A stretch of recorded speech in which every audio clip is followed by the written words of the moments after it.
اعوذ باللہ من الشیطان الرجیم، بسم اللہ الرحمن الرحیم۔ پیارے بچوں، السلام علیکم۔ بچوں، آج کا جو ہمارا سبق ہے وہ تیسری جماعت کے اردو سے لیا گیا ہے۔ بچوں، سبق کا نام ہے ننھا خرگوش۔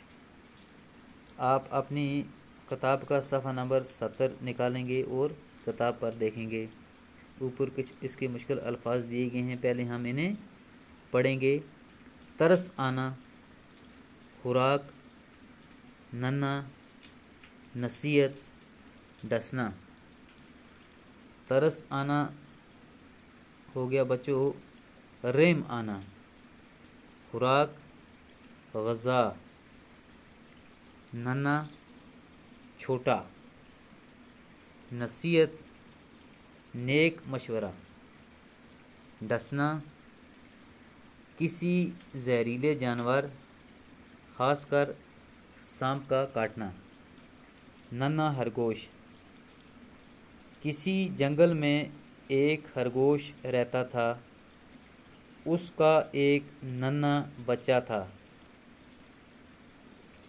وہ دونوں ایک درخت کے کھوکھلے تنے میں رہتے تھے۔ ننھا خرگوش بڑا شرارتی تھا، وہ ذرا دیر بھی گھر میں نہ ٹکتا، یعنی کہ وہ اپنے گھر میں نہ رہتا تھا۔ خرگوش اسے بہت سمجھاتا، بیٹے گھر سے دور مت جایا کرو، جنگلی جانور تمہیں پکڑ لیں گے۔